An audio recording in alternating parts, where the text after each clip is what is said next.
وای قربان کما خپل شیزینه سره سړی ولیدو نو زه به وجنم کنه وینا بغیر د غوانو وی سیب زم چې غوانو پسې ګرځم خو سړی بخپل کار کړی زه خو به د تورې نه کار غواړم چې بس سرمند دواړو باسم نو صحابه وی ډېر غیرتي دي نو حضور پاک وی تاسو ته د غیرت نه تعجب درځي ټیک ته غیرتي دي خو زه د دنه زیات غیرتي او زما خدای زمانه زیات غیرتی دی خو خدای یو قانون مقرر کړی نو د خدای نه زیات غیرتی نشته نو خدای ځکه شرک نه بخي اوس په خبره پیښ نو شرک نه ځان ساتي خدای پاک دې تاسو سره نه بچغه وخه یا رسول الله نه به یا شیخ عبدالقادر وای نه به پیر بابا وای دا مارتوی دا یو لسمه چې کوي دوی اگر کده نومی چې دا هغه په نوم کوم خدا شرک ته د عبادت په بغیر د خدای د نوم نه بل جان نه کوي او که ثواب ورته بخینو ثواب به شکر رسی خو سوال دا دی چې دی شیخ عبدالقادر جیلانی پتا حق ته کده مور پلار در باندې حق ته خدای د مور پلار په باره کې وای په لسمه پاره کې وقضى ربك الا تعبدوا الا اياه وبالوالدين احسانا اما يبلغن عندك الكبر احدهما او كلاهما فلا تقل لهما وقل لهما قولا كريما واغفر لهما جناح الذل من الرحمه وقل رب ارحمهما كما ربياني صغيرا خدای پاک کوئی عبادت په زما کوي او مور پلار سره به احسان کوي دا ازل زما فیصله او احسان سره مرګ او جنت یاد کړي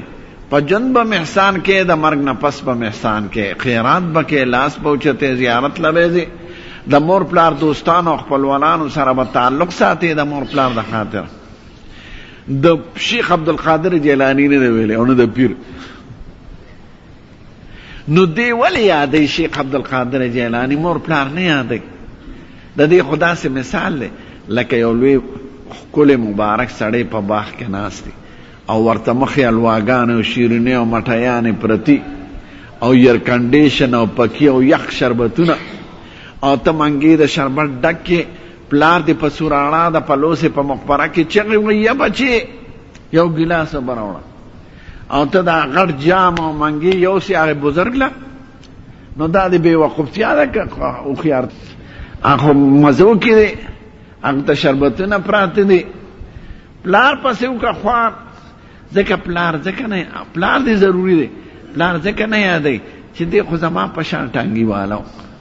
او زما په شان غریبو د ګیا بیا راوړو په سړک په ناسته او خرڅوله وی نو دی به ماله څه راکړي زوی به زوی راکړي دی به لور راکړي دی به دو کړي راشه شیخ عبدالقادر جیلانی یاد کړه چې درکړي څه حال دا چې دا دروغ دي نه هغه درکولی شي نه تا نه خبر دی او نه دا د هغه په لاس کې دی او تا ته حکم د مور پلار د احسان دی دا یا او نو ثواب په مور پلار کې دی دا یاد لرئ چې کور ډوډۍ خورئ وی خدای د دې ثواب مې مور پلار ته ورسه نو خدای پاک یې ثواب رسه دا په شرک په عقیده کې مبتلا نو پام کا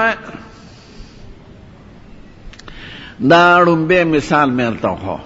دویم مثال چې په قرآن شریف کې دی د ایمان نه پسې کوم عبادت ضروری کړی